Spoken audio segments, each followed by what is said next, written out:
little foreigner there, Hot Blooded, one of my favorite bands from back in the late 70s, early 80s. And Tom DiCamillo here along with Joe Carrero. And that song gets you fired up. And I'm fired up today because that's right, huh? Heather Moulton has joined us again. So you like how I segued right into that? That was nice. So, Heather, I'm glad you came back. Last time you were on the show, we wanted to have you back because we talked about so much, but we had so much more to talk about.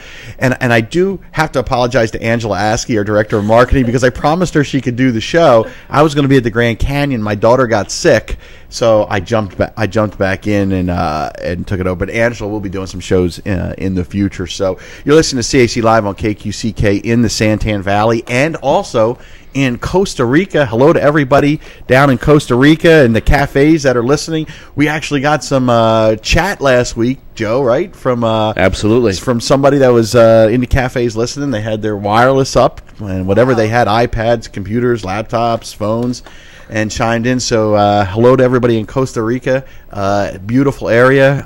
Heard zip lines are a lot of fun down there. I'd like to try that out sometime, although I went to a zip line up at Castles and Coasters and it terrified me. So I don't know 1,000 feet above the floor above the floor of the rainforest. I don't know if I'm up for that, but we'll see. What do you do when you're head on that zip line and you see a big snake sitting right there, ready to? You can't stop. It's sort of like an astronaut on the pad. Once that rocket engines go, you're going to the moon. You're not. You can't turn around. Yeah. You can't stop and get out. So, but anyway, CAC Live comes to you every Thursday from 10:30 to 11:30 a.m. Pacific Daylight Time, or Arizona time, which we like to call it because we change here in Arizona. We don't change here in Arizona. Everybody else changes around us.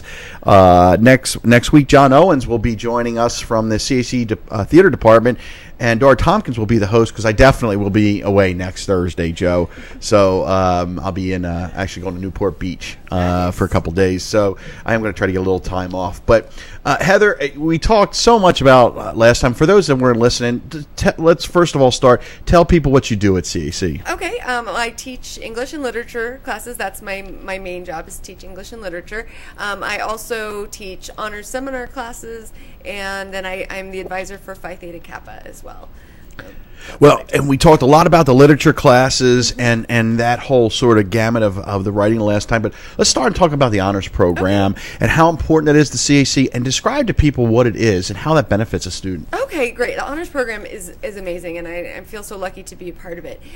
There's the whole honors program is kind of the umbrella term, and then within the honors program there are actually 3 different sections. There are the actual honors classes, which is a 2-year program, starting with colloquium classes where students work in a classroom environment. They get credit for it. They work on projects.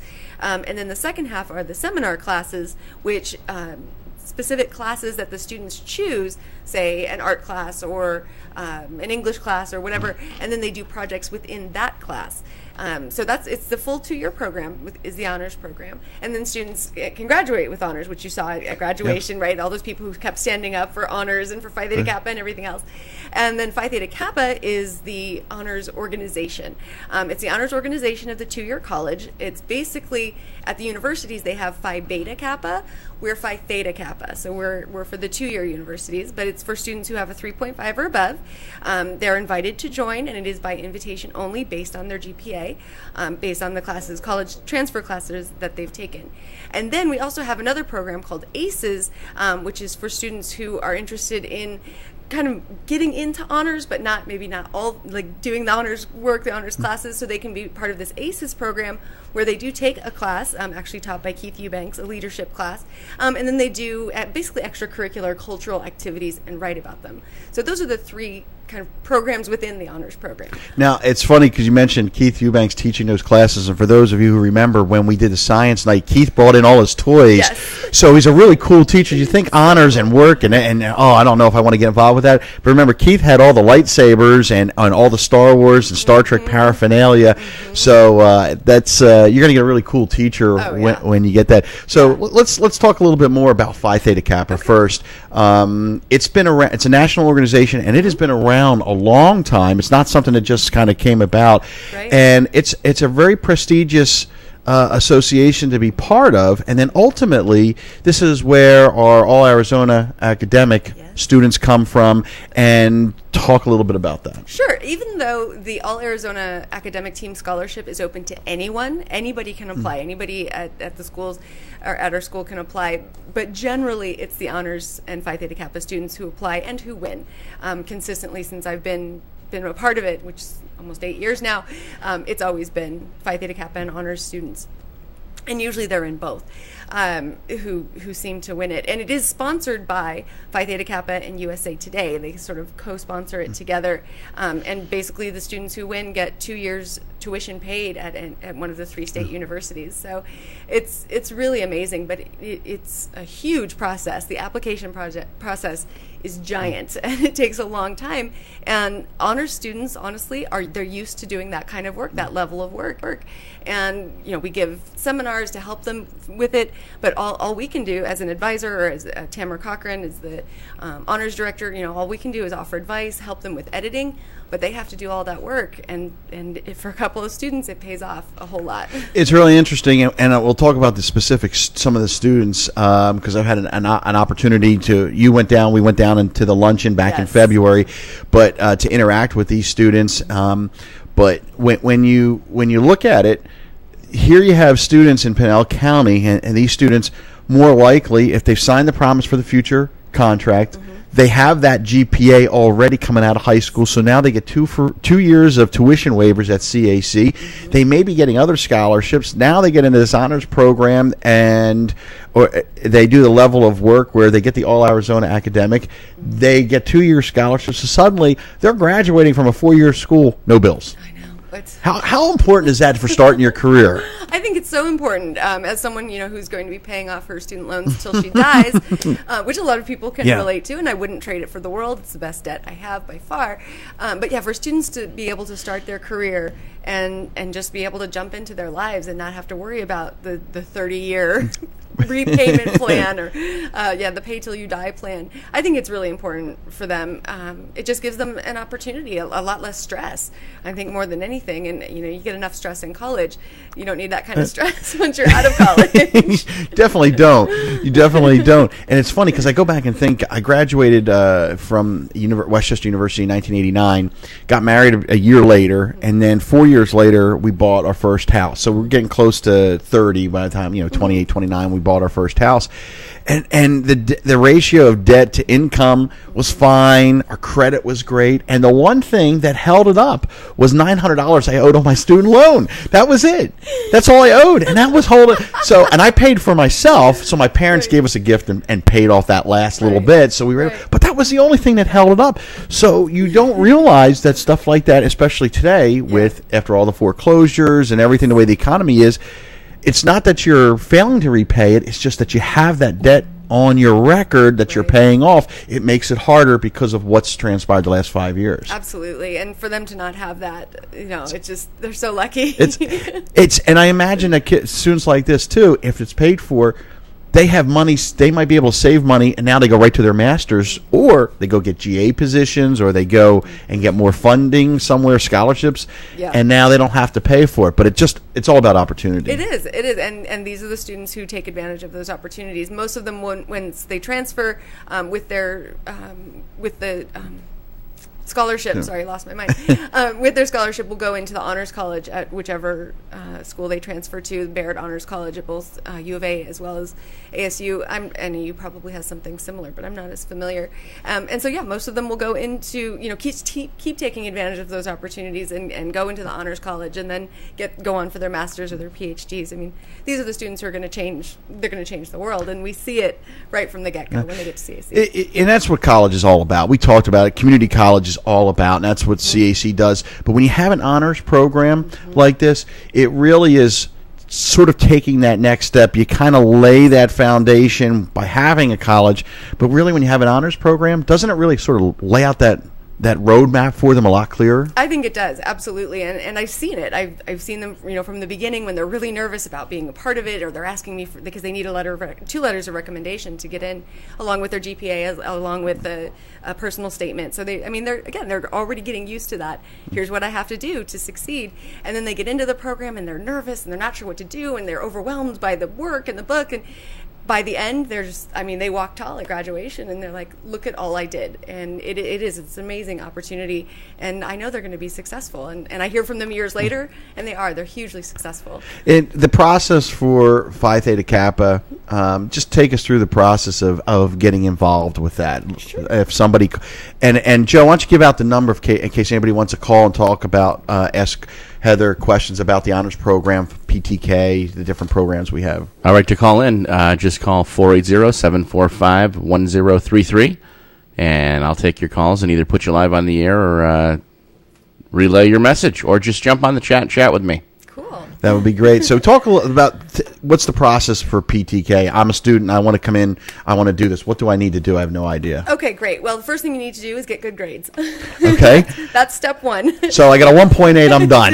Yeah, you're probably not going to get that invitation. Okay, so I have like a 3.8. You have a 3.8, you're good. It's basically you have to have a 3.5 or above on 12 transferable credits. Okay, so they have to be classes that are the college transfer level. And you can do them, some students will get them all done in one semester. We have part-time students who, over a course of a year, eventually they get those 12 credits and have a 3.5 or above. And then we send out a letter to all of the potential candidates, and we send out, I don't know, there must be 800, 1,000 letters. And I sign all of them on my campus because I want that personal touch. Plus, I recognize a lot of the names, so I make little smiley faces. And, I really want people to know that this is a great program, that, I support it. And so I do sign all the letters. Students will get the letter in the mail that says, congratulations on your academic achievement. We would like you to come and be a part of Phi Theta Kappa. It's a voluntary organization. It's like a club, but we don't like to be called a club because everybody can't join, right? With clubs, right. Anybody it's open can to join. anybody. But it's an elite organization, and you have to meet the criteria to get in. And then you also have to pay to be a part of it. There's a lifetime membership fee at $60, none of which CAC keeps for itself. Those are the national. The national, yeah, it has to go to the national to keep our status or whatever with the national organization. And then the students have two options if they decide to join. They can be an actual, they can volunteer with us and participate in the service projects and the meetings and everything else, or they can just say, hey, I'm a member of Phi Theta Kappa. So it's really up to the students. If they want to be involved, we provide tons of opportunities for involvement. We do service projects. We go to conferences. We do all sorts of fun things. What kind of conferences do you go to that you would take them to? Oh, yeah. Well, the two main ones there's a regional conference every semester, and then once a year there's the international convention, which is just this huge, huge convention. Where is it held? Around the country, it's different around spots? The country, yeah. I think you guys went to Philadelphia one year, didn't you? We did. Oh, my gosh, and it was amazing. And it was so cool because the students are not only getting all this information about Phi Theta Kappa. I mean, they have seminars and speakers, world-renowned speakers. Like I've seen Al Gore, Madeleine Albright, Rachel Maddow, Robert Kennedy Jr. I've seen all of these, Amy Tan. Oh my gosh, I've seen all of these amazing speakers and the students get that exposure too. But then when we go someplace like Philadelphia, we go downtown and see, well, here's where the original Continental down Independence, then down Independence Hall. Exactly. There's the Liberty Bell, and so they're not just getting these isolated things. They're also getting this huge experience that they're seeing parts of the country, and a lot of our students don't leave. Right? We're a rural community. We stick close to home. But, I'll take them to Philadelphia, or this last one was actually in San Jose. And so oh my gosh, I've never been to San Jose, so it was exciting for me too. San Jose, Costa Rica? Not that one, unfortunately. Just kidding. I wish. But if they want to put in a bid, contact PTK. Maybe they'll host it in the future. It is an international organization. It is an international. So, we've only ever had them in the U.S. So, next year we're actually going to Disney World. It will be hosted at one of the Disney World resort hotels. Wow. That's going to be boring, huh? Oh, yeah. So lame. What time of the year is the national convention? It's always in April. So it's usually it actually changes every year, but it's usually in April, late March, early April. Here's a tip when you go to a conference at Disney World, and if you do it if they do it in Disney World. This is what I went to the NACDA convention a number of years ago, and which is a athletic director convention, and because I got permission to go late, it was full. So the overflow from where they normally have it is one of the properties on there. Oh, it was the Animal Kingdom. Oh, darn. And darn, they put us right on the inside, and every morning my daughter was looking at the giraffes and elephants. Oh. That's like torture. And it was because we were there. Everybody else was in the. Now I had to take a cab over each day, but it was just a shame. Yeah. So that's a little tip, but that's and actually Disney does it. They do a great job with stuff like that for students. It's a great experience. I want to go back to something you said, and I'm glad you said it about signing the certificates because. I just signed about 800 Promise for the Future certificates, and I felt like that I should sign them. Yes. If a kid could spend 4 years getting that, and I'm glad that really does go a long way, doesn't it? So, I think so. Even though by the 750th letter, I was like, is that even my signature? They're not even going to know what that says. It goes sideways. You start going horizontal, and it goes vertical after a while. Yeah, I start losing letters. It's like I'll start off with Heather Moulton, and then it becomes. Did you ever forget the spelling of your name during it? Sometimes I've done that. I'm like, wait a minute. Yeah, there's supposed to be a T in there somewhere. Oh yeah, I do that too. So that's terrific. I know that's a lot of work, but I really think it does add a really personal touch. Let's talk about we talked about PTK. Let's talk about the process of how CAC selects, and it's all Arizona academic. All Arizona. Am I saying that? Yes. All Arizona academic, and how it's the different campuses actually have representatives, and there's a committee that picks them first. And then once they go there, they go into like a national competition. Explain how all that works. Okay, yeah, it is kind of convoluted, and I've only just recently figured it out. And it's a lot of effort for you guys. It is for everybody involved. It's a lot of effort, but it is so worth it. And so everybody who's on the committee is happy to do it, happy to help the students. Of course, the students are happy when they win. But yes, each campus of the three sort of main campuses we have is allowed to choose 2 representatives from that campus. So Aravaipa, Superstition Mountain, and Signal Peak, we each campus has 2 scholarships that they can give away, which is just fantastic and so generous from the universities and USA Today and Phi Theta Kappa. And so the students generally, because it is such a vigorous process and requires so much work, usually on Signal Peak campus, 6 to 8 people will apply for this scholarship. Wow! And you can get 2 free years at the university. Yeah, and only wow. Yeah, and even I've seen the application form. It's more than a term paper. It is. It's huge, and you have to ask for letters of reference. At least 3 letters of reference. So the students have to go out and actually get talk to people, which they've been doing since the beginning to just get into the honors program. They've needed letters of reference. So again, I think that's why it is usually honors and Phi Theta Kappa students who win. Is they're used to this process of getting other people involved and helping them. They come to the seminar that we give that says, here's what the application looks like. Start it early because there's no last minute for this application. So once the 6 or 7 applications are in, then we do blind readings. Basically, a committee is formed and all the names are removed, and the committee decides blindly with a rubric, basically, who has the best application, and then we announce those people, and yes, then they go into a national search where then they're decided if they're first team, second team, third team, which is an additional stipend, basically a cash stipend that they can use hopefully toward their education, but they can blow it on shoes, I suppose, if they want. Well, you got to walk the class, right? Exactly.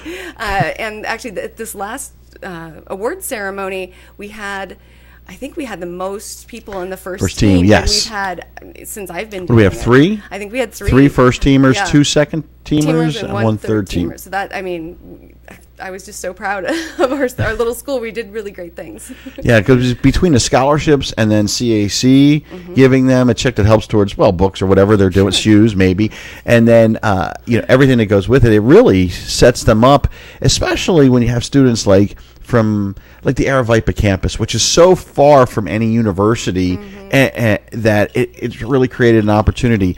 I know that at Superstition Mountain, it was Cole McClary Yes. and Mayra Gutierrez, who was the commencement speaker and did an outstanding job.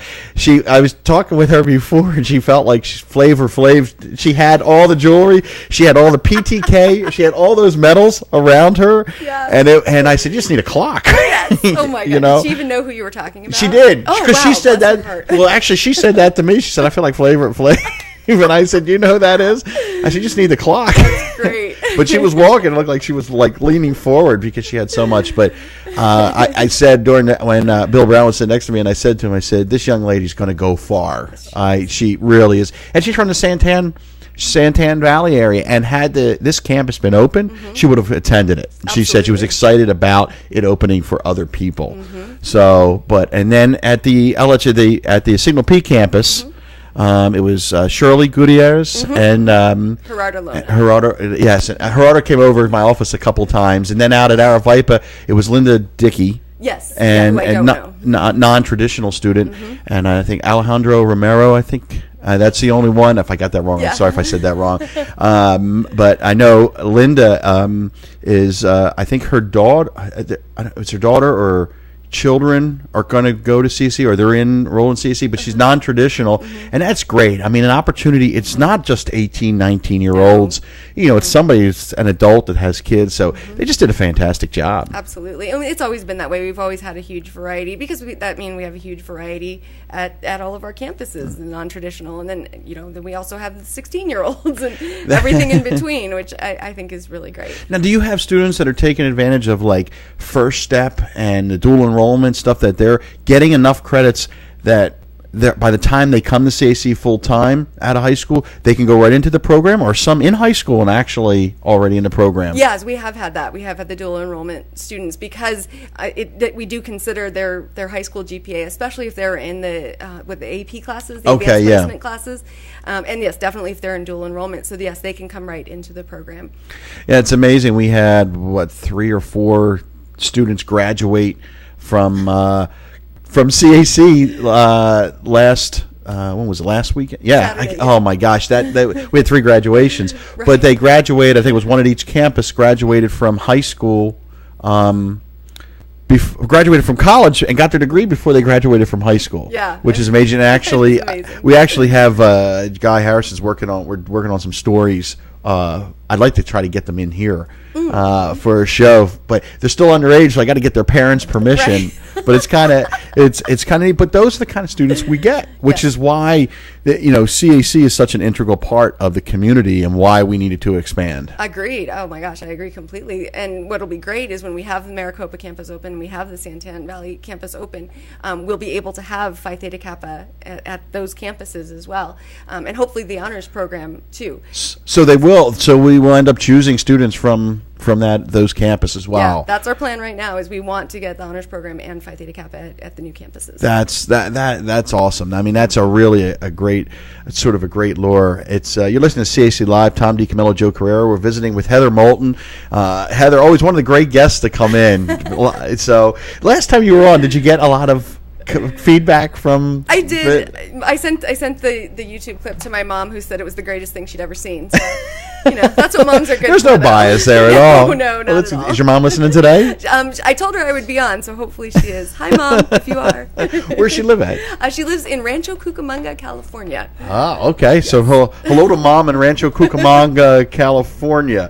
So let's talk a little bit about classes and what you have coming up.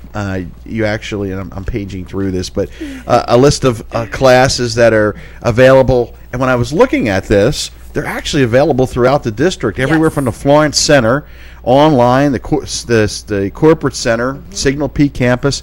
It looks like you're trying to offer more and more varied classes. That's really exciting. Yes, it is so exciting. And actually, the current chair of our department, Karen Hinheady, has really made a huge effort for more equality across the campuses as far as literature classes go.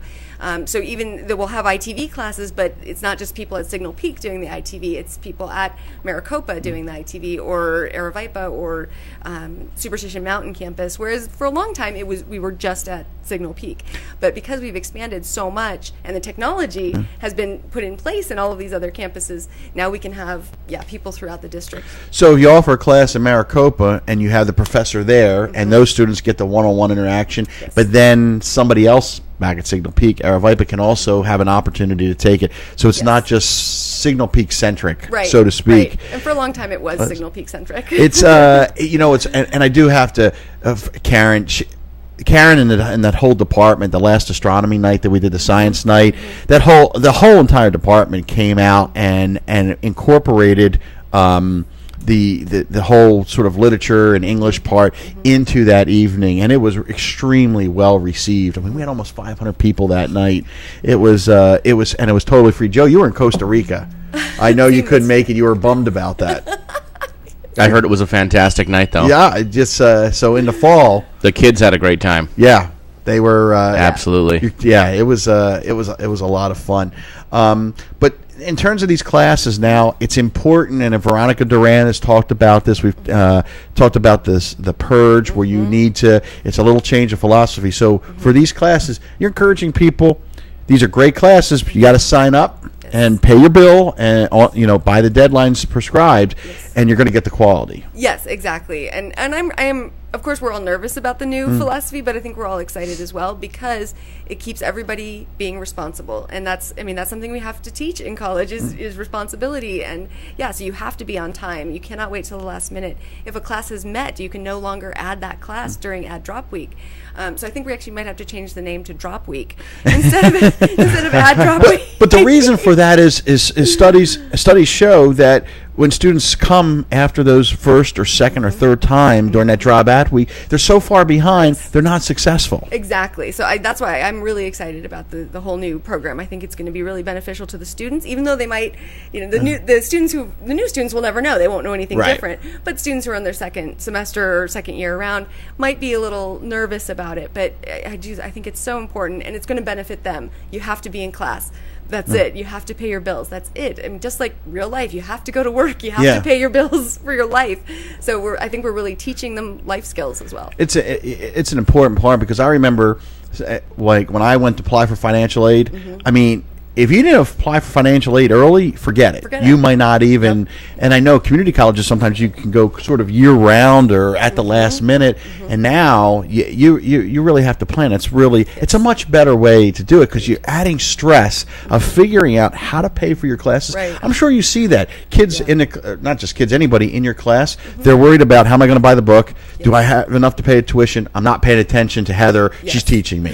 And you see that. I do. I absolutely, and I hear it too from the students. I mean, they'll just say, I'm sorry, I can't get the book yet because I'm waiting for financial aid. And I think this will actually also help eliminate that, because you have to apply for your financial aid early so you can get to the bookstore and take your voucher and say, look, I'm getting financial aid.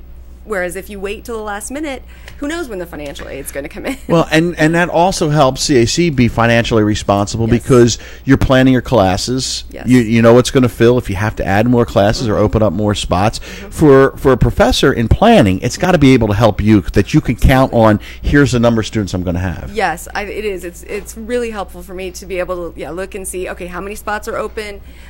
Is it going to be a huge class? Is it going to be a small class? It's also nice too, because then I'm not going to have to worry about, or I haven't had to in the last year, have to worry about those students who come in with the big puppy dog eyes going, can I please add your class? Yeah. And I'm a sucker. I would always say yes. So I would end up with, our cap is 22 and I end up with 27, and because I can't say no. Well, this eliminates that, and then plus, if you pick one student and not the other student, then everybody's upset. That's going to be gone. Basically, if you're there, you're in class, you're in the class. And if you're not there, you're not in the class, and that's it. It never even gets to you at this point. No, it doesn't get to me. And that must help, too. You're thinking about this. If you have, if your class range is, if you're looking at it and your class is 18, and all of a sudden that's what you planned, and now you add 10 more, it must have an impact on you. And how would you do stuff differently at that point? Oh, you have to. Absolutely. What would you do different? I mean, how does it impact you the size of the class? Basically, and every study in the history of the universe will show you that smaller class size means more success, and that's in elementary, high school, and college. If you have a smaller class size, the students will be more successful because it's more. The ratio is they get more time with me, basically. I do things like rough draft evaluations, where I look at their rough drafts. The students do peer evaluations. If I have a class of 28, 30 people, it makes it really challenging to do that in an hour and 15 minutes to make sure everybody's doing their peer evaluation, making sure I have time to talk to the students. You can't do those sorts of things. Group work becomes very challenging when, I plan for 5, groups of 4, and then now I've got 5 groups of 7, and that's not group work anymore. That's a class project. So I would have to change drastically if the classes became suddenly overwhelming and big. So this goes by doing this too, which a lot of people don't think about. It really helps increase the quality of the experience of the students that are paying to, everybody that's paying in some way to come to college. Absolutely. I think a big difference too is, especially as a composition teacher, where I'm reading tons of papers. I can read 18 papers times 5 or 6 classes, but then if I'm reading 30 papers times 5 or 6 classes, I mean that's overwhelming. I can't give them the quality of feedback because I would be so overwhelmed, and then they would be. I would feel bad for them that they're not getting that kind of quality feedback that they need from me. You're trying to hurry up and get it back to them in a timely manner. Exactly. But now you're rushing to get something back that it's impossible to do in a short period of time. Yeah. So CAC professors teach what, 5 classes? 5 That's like university, I think they're like 4 classes. A lot of them. Sometimes even smaller. Plus at universities they have teachers' aides who do all of the grading. Because universities, and this is why I teach at a community college, universities, especially sort of the Research 1 universities, they're more concerned about getting that book published, getting those articles published, because that's how they keep their jobs. It's the publish or perish thing that goes on. We don't have that. All I'm paid to do is teach students, and that's what I love, and that's all I want to do. You guys are professors, but you do teach. Yes. Not to say that the university ones don't, but your job is teaching. That's it. Yeah, it's not to publish anything. Is that why you chose community college? Because you could worry more, you could have more of an impact? Absolutely. Oh, absolutely. I don't want, because people will ask me, like, well, you grade all those papers? Don't you have a TA? And I was like, who has a TA at a community college? I said, no. I said, I grade everything. I prep everything. If students have questions, they come to me, not a TA. And that is exactly why I chose a community college, because I wanted to be a teacher. And yes, I love doing research, and sometimes I will do things and go to conferences and present papers, and I do love that, but I can do that on my time. Right? Yeah. My priority is my students and making sure they're getting the highest quality education. Which explains why you allow students to come in with the puppy dog eyes, because you want them to succeed. I do. So we're going to take a short break. We come back. We're going to talk more with Heather Moulton from Central Arizona College. You're listening to KQCK and CAC Live on KQCK in the Santan Valley. Are you experiencing computer problems? Is your computer running slow, bogged down with viruses and spyware? You need a reliable and knowledgeable, trustworthy computer service company. Contact Computers, Networks, and More, located in Santan Valley. Get your computer or laptop running in top condition by a certified technician with 20-plus years experience and beta tester from Microsoft. Computers, Networks, and More provides repairs and solutions to any computer-related issue, whether it's software, installation, troubleshooting, updates, or tune-ups. You can trust Computers, Networks, and More. Contact Jeff Monday through Saturday, 8 a.m. to 7 p.m. to schedule an appointment. We can have you up and running quickly, usually within 48 hours. Located in Santan Valley. Computers, Networks, and More. We're here for you. Contact Jeff at 480-729-8899. That's 480-729-8899. Ready to start taking control of your future and maximize your earning potential? Central Arizona College has smaller class sizes and personalized attention to help you compete in today's tough job market. CAC now serves Santan Valley and Queen Creek. The CAC Santan Center is located in the shops at Copper Basin on Hunt Highway, behind Barrow's Pizza. Stop in and see how taking classes at CAC costs a fraction of a state university, and your credits can transfer. So, So, if you want to earn real money, you need to learn real skills at Central Arizona College. Enroll in classes today by calling 480-677-7825 or visit www.centralaz.edu or call 480-677-7825 or visit www.centralaz.edu. Central Arizona College, your way. Our family pets are such a big part of our lives. That's why Kelly's Critter Clips of Queen Creek and Sun Lakes has been providing pet grooming services for over 10 years. Your dog's comfort is very important to us, so we take the time to treat your pet with care, love, and professional attention it deserves. We welcome any size and breed and feature shampoo and conditioning, styling, flea and tick dips, ear cleaning, nail trimming, and so many other services that will leave your pet looking good and smelling good and feeling great, all at an affordable price. Located in Queen Creek and Sun Lakes, call now for an appointment, 480-655-5066. Kelly's Critter Clips. When you visit Hill Family Dentistry in Santan Valley, dentist Dr. Tim Hill provides each patient with personalized, gentle care that you deserve. Our entire team is dedicated to providing you and your family with services that will make you smile. With a full range of general, cosmetic, and specialty dentistry services that will keep you and your family smiling. Our commitment to our community is to provide outstanding oral health. Hill Family Dentistry is located on 36359 Gansell Road in Santan Valley, diagonally across from Banner Ironwood Hospital. Evening and weekend appointments available. We accept most insurances and have in-office policies available for non-insured. Contact us today at 480-588-8127. Hill Family Dentistry. You listen to CAC Live on KQCK in the Santan Valley. Don't forget, next week's program, Dora Tompkins will be the guest host as I take a little time off. John Owens, who oversees the theater and creative arts, he's the chair of the creative arts department, he will be on. We finally pinned him down. He can never come in because he's always directing. Right, gosh. But John will be a great guest, and they have a lot planned for next year. We're visiting with Heather Moulton, and Heather's professor at Central Arizona College, and we've had Heather on before, and we've been talking a lot about the honors program, PTK program. For anybody out there that has any questions, or Joe with the chat, why don't you get the number again and the chat again? 480-745-1033. And then they could just, in terms of the chat, they just log on to kqck.com. Correct. And go to live chat. Chat away. So, Heather, there are a lot of scholarships overall in this country that they'll tell you, financial aid scholarships that go unused. Yes. And when I'm looking here at the notes, that PTK actually has $36 million in scholarships. So the Arizona All-Academic, they're not the only ones that can get those scholarships. Correct. Explain that a little bit. Who's eligible? Okay. Basically, a Phi Theta Kappa, what's great about it is it will have Phi Theta Kappa exclusive scholarships and then anybody scholarships. Just like all Arizona academic team scholarship, anybody can apply for that. It just happens it's usually honors and Phi Theta Kappa. But on the Phi Theta it's all Greek to me. That's a good scholarship, though. It's fantastic. On the Phi Theta Kappa website, for anybody who goes on, it's just ptk.org. There's a little $sign, and that's their scholarship section.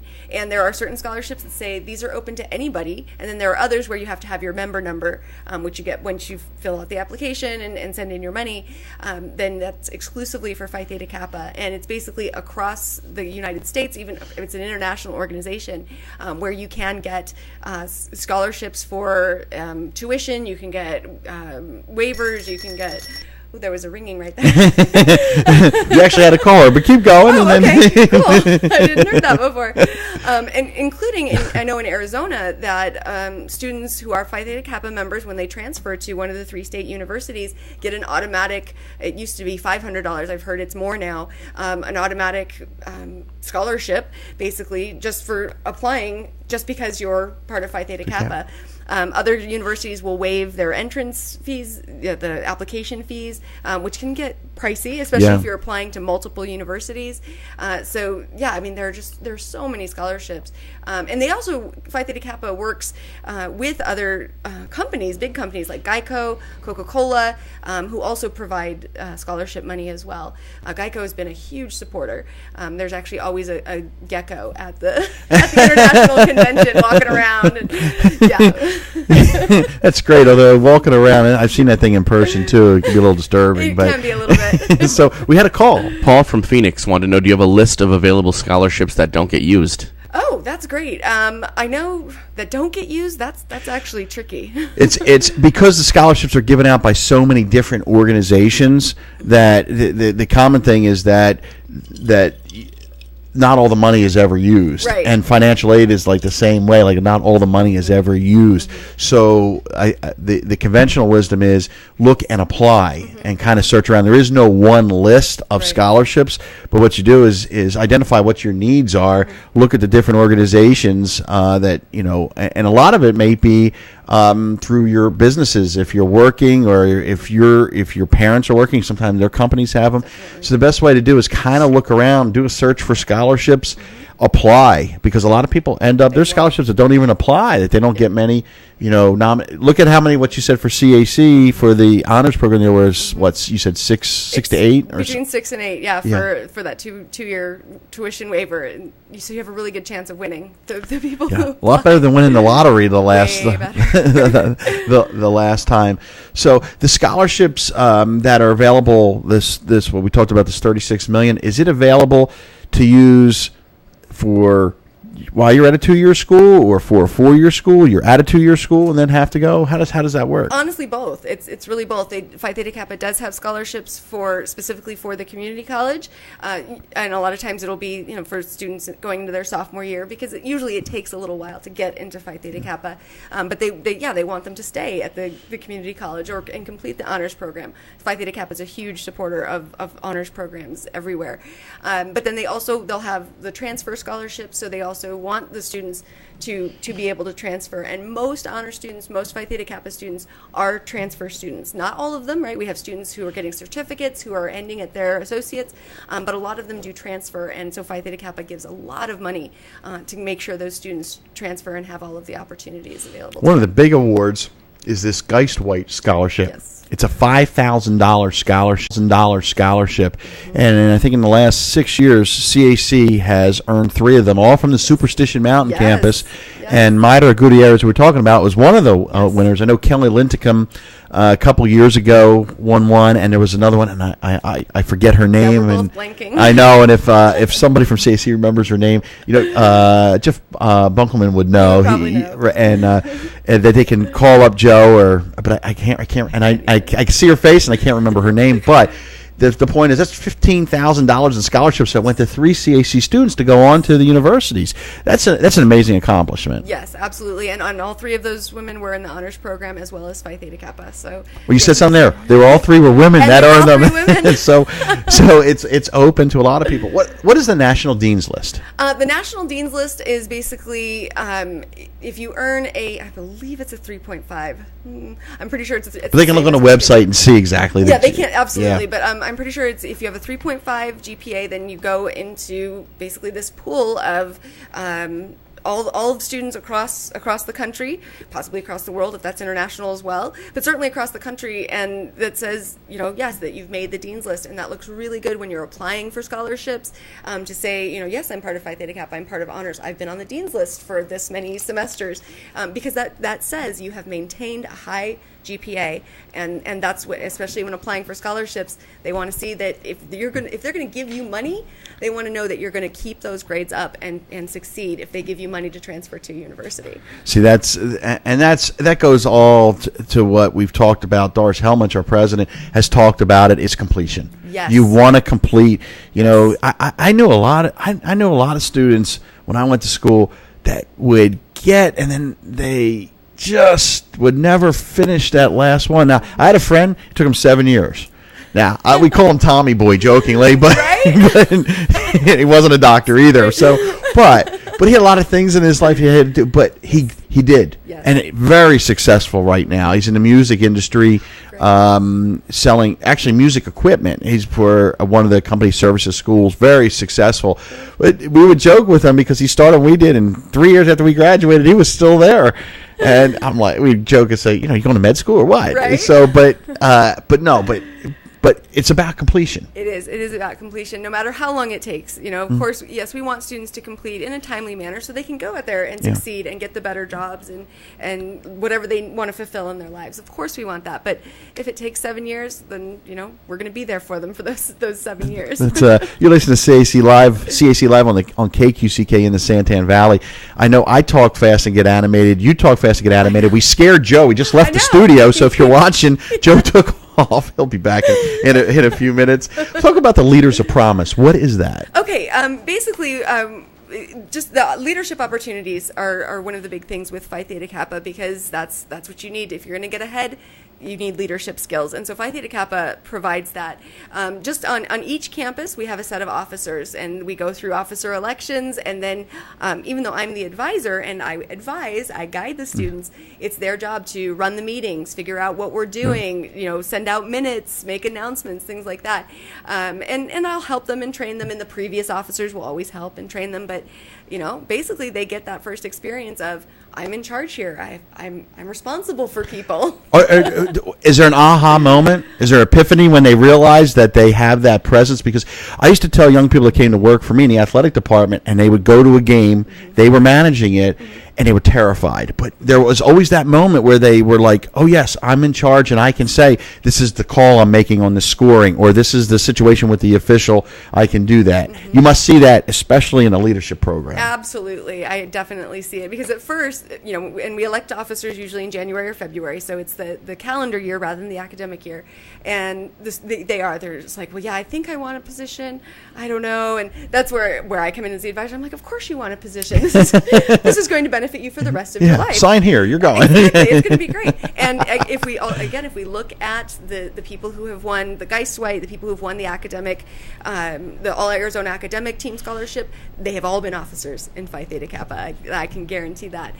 Usually president, vice president, those are the ones who win because they're doing the most, and they know how to write with confidence because they've been given this opportunity to become these confident leaders, basically.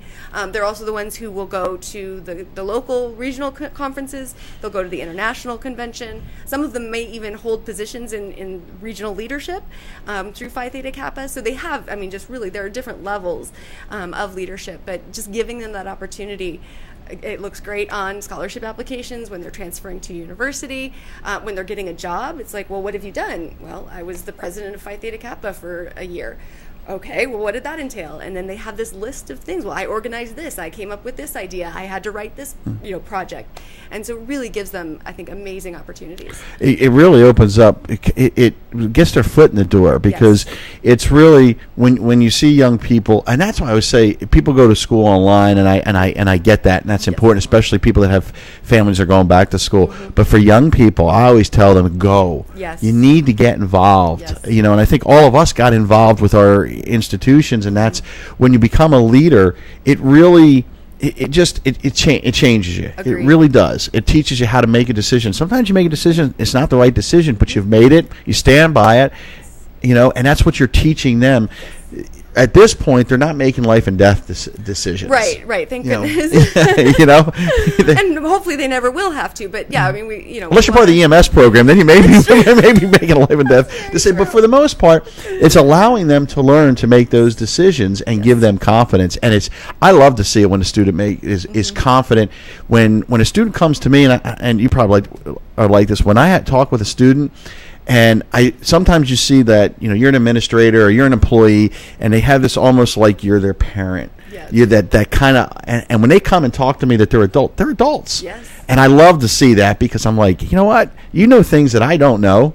Yes. Technology-wise, I got a lot more things than I know. So let me hear your ideas. Right. And I learned that from a mentor who was 30 years older than me in the business and came and sat with us as young people in the field that I used to be in. And he goes, I want to come with you guys because I want to learn from you. Wow. And that was really cool. Yeah, and so I always tried to think of that, and it's the same sort of philosophy with a leadership program. Absolutely, and it also teaches them. As far as making decisions, but it also teaches them how to work with other people.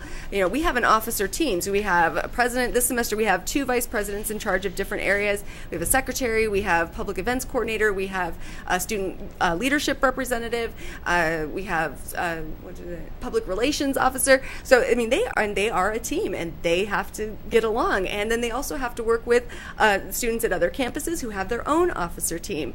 And actually, you talked about sort of that mentor and them approaching someone that way. We actually, at my campus, we had a meeting with President Helmich, and the officer, I said, we're going to go in there, we're going to talk to President Helmich about how we can help college projects, how can we help the administration, how can we help CAC through our organization. I said, and you guys are going to talk. So I will be there for you. And if you get lost or nervous, I'll step in. And they were just amazing. Like, they told her, here's what our college project is, here are some of the ideas we have, what can we do. They were so professional. They all dressed very nicely. Because I said, you want to make an impression. And I think they really did. And now we have this great relationship going with advising, where we're helping with recruitment and retention.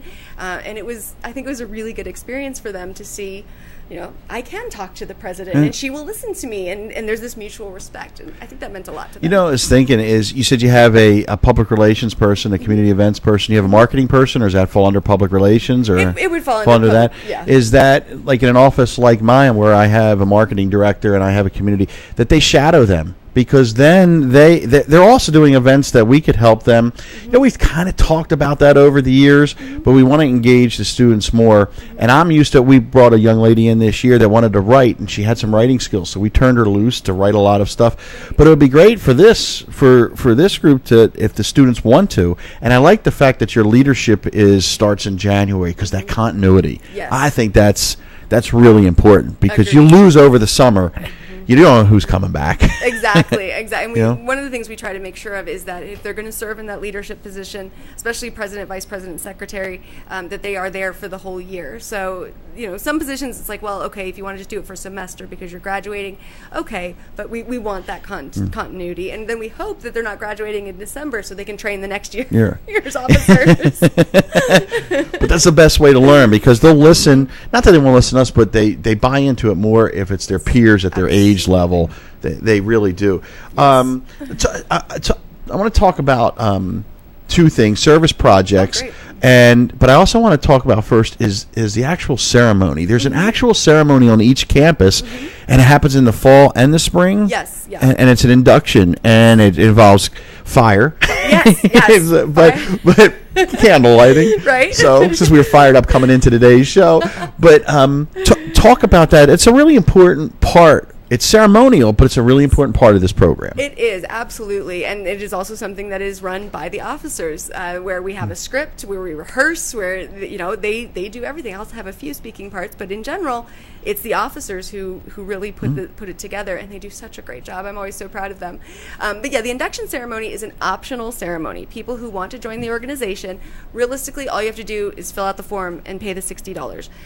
But if you want, you can be part of this formal induction ceremony, which a lot of students are, because it's, they'll be going to their graduation and walking, but there's this acknowledgement, like, look what you have achieved thus far. Even before graduation, look what you have achieved. You have these great grades. You have a lot of potential.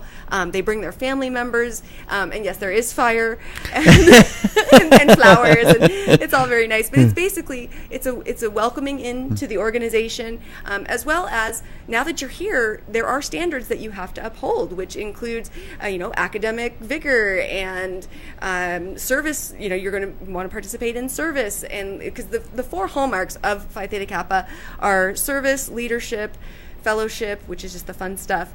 But an important part. It is an important of team part. building, I think. It is, absolutely. Yeah. At the end of the semester, we had a pizza party to celebrate what an amazing, first semester we all had together. We had a food drive, and we collected a whole bunch of food. And originally, our plan was to have it as a competition between all of the clubs and organizations on campus, but we just didn't get it organized in time. So we were like, well, we won the food drive, so we're going to have a pizza party. We were the only ones who entered the food drive, but still, it was very successful. Well, then you're guaranteed to win. But it's an important. I think the fellowship part is. I think stuff like this not only teaches leadership and responsibility skills, but it also teaches young people how to coalition build, which is to get consensus, or at least get as much as you can till you have to make that decision. And sometimes you don't make a popular decision, but sometimes you have to pull a trigger and make that decision. Absolutely. So talk about the service projects and how that's incorporated and what kind of projects were done. Sure, excellent. I think service and scholarship are probably the two biggest focuses. Never thought of it that way. Foci? I know. For Phi Theta Kappa. And so after scholarship, which is what they've already done to get in, they've already made the scholarship with their 3.5 GPA, 12 transferable credits. So then we try to focus a lot on service because students need an opportunity to do that, and they don't always know where to go. It's like, I want to help my community. I don't know what to do. So in the past, Phi Theta Kappa, the whole organization, has partnered with the American Cancer Society. They've done that for as long as I've been a part of it, which is 8 years now. They always have partner organizations. And so we did the Relay for Life. We did it a few years ago, and then we did it again this year, and it was hugely successful. And CAC ended up raising, just my group ended up raising, several $100s, but all of CAC ended up raising like $2,500. And then for Casa Grande, it was the Casa Grande Relay for Life. They ended up raising over $40,000. Wow. Just in our little community, yeah. So it was hugely successful, and the students came out and they walked, and it was freezing, but there were students who walked the whole 12 hours, on the track, and it was a great bonding experience too, because there we were all together freezing in our blankets, but it was amazing how much money they raised, what a good time they had, made friends from around Casa Grande. So that I really like participating in the Relay for Life. That was a really good time. We also do a road cleanup. Actually, outside of the Signal Peak campus, we have a mile of road that we sponsor. So once a year. We used to do it twice a year, but it actually stays pretty clean. So you must have seen people cleaning it up out there and saying, "We can't mess this up." Yeah, we won't mess it up. So we do that every year when it cools down, obviously. And the students, again, it's kind of a bonding experience because here we are all together picking up trash, but it's to beautify the community, right? We want our school to look nice, so we always do that. Last semester, the officers organized a Nike Reuse a Shoe drive, which is basically you could turn in any sneakers, rubber-soled sneakers, that would then, the rubber would be removed, melted down, and Nike sponsors this, melted down and then used for playground equipment, things like that. And the students organized that, and I was just so impressed with what they can do. But we want to give them those opportunities to help their community, and I think it means a lot to them. They come up with the ideas themselves for the most part? Yeah, basically I say, okay, what do we want to do? And then, a bunch of ideas will be suggested, and then we try to narrow it down because we want to, but we can't do everything. Yeah. So this last year we did the food drive for the Eloy Food Bank, ended up collecting almost 300 non-perishable food items. Yeah, and almost $100 in cash that we'll be donating as soon as I drive it over there. Which in the Eloy Food Bank is always so grateful that they're a very small community, very small food bank. They've had to close their doors a couple of times in the last few years, so it's nice that we can help them, and the students know that. The current president at the Signal Peak campus of Phi Theta Kappa, she's like, I live in Eloy. This is so great that I'm helping my community. It's like, yeah, it is really great. You're listening to CAC Live. Tom DiCamillo, Joe Carrero returned. We thought he got frightened, and right. And, I got scared. I had to run out. And we're visiting with Heather Moulton. We have just a few minutes left. So. Heather, going into the 2013-14 academic year, what's exciting from your perspective about Central Arizona College? Oh, my goodness. Just that we're going to the 2013-2014 academic year. I can't believe it'll be the end of my 8th year, beginning of my 9th year. Getting closer to that plaque. I know. Oh, my. I'm so amazed. It's really exciting. I'm really excited about things that are happening in my department. Like you said, you mentioned the science night, right? We're really, or my division, we're really trying to get involved with the other divisions, communicate, it's that sort of across the board. We call it writing across the curriculum, just everything across the curriculum, getting involved with science and math, and having them get involved with us. I think that's really exciting for our division. We're working a lot on developmental ed because recent studies have shown that a lot of students are coming from high school into college and they are not ready. So our developmental education program, we're really trying to work on that, increase student success, because a lot of times what happens if students don't succeed in their developmental ed classes, math, reading, writing, then they're not going to stay at the college. So we're trying to figure out how can we help these students? How can we get them through their classes and get them to stay and get into the college transfer And that's classes? important. It is. So I'm really excited that we're talking about that.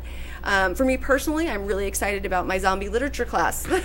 Yes, we talked about that the last time. I love talking about it. But we have lots of other really great literature classes. We are trying to expand our literature offerings instead of just the American Lit Survey or British Lit Surveys, which are fantastic. And I teach the American Lit Surveys online, which is great as well. But we also have Keith Eubanks is actually doing Shakespeare and film, which is going to be just fantastic. We have sci-fi lit, we have horror lit, we have kid lit, children's lit, kitty lit, I used to call it kitty lit, children's lit for educators, the zombie class, which is a literature and film class. So we're really trying to reach out to students and say, writing can be fun, reading can be interesting, we can have a good time, and you can still learn. The zombie class, that'd be great, like on a science night, like a culmination of doing something. Yes. Might frighten some people, but it would be kind of cool. Well, this hour's blown by. I can't believe it's an hour. It's blown by. But Heather, as always, would love to have you on. We'll have you on again in the future to, as we move forward and some of the new campus open and talk about, where you can find where is Heather Moulton. That's what we can do. Like where's Waldo?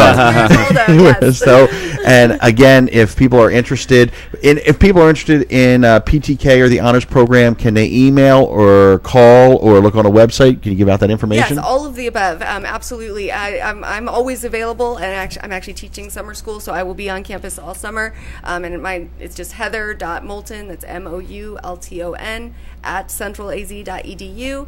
They can also talk to Evelyn Friend, who is in charge of everything, I think, and certainly the honors program, and her number is 520-494-5380 if they have questions about the application process. Evelyn and I are always happy. We're always happy to talk to students and get them involved. If they want more details just about Phi Theta Kappa, they can go to ptk.org. And even if you're not, like the caller who called and asked about scholarships, go to ptk.org. You do not have to be a Phi Theta Kappa member for all the scholarships on there, just some of them. So maybe that's an opportunity for people as well. And people can just call a switchboard at CAC 520-494-5444. That's 520-494-5444. And just ask for the PTK program, and they'll transfer you right over there to speak with Evelyn or get you to Heather. So Heather, thanks as always. This was a lot of fun this past hour.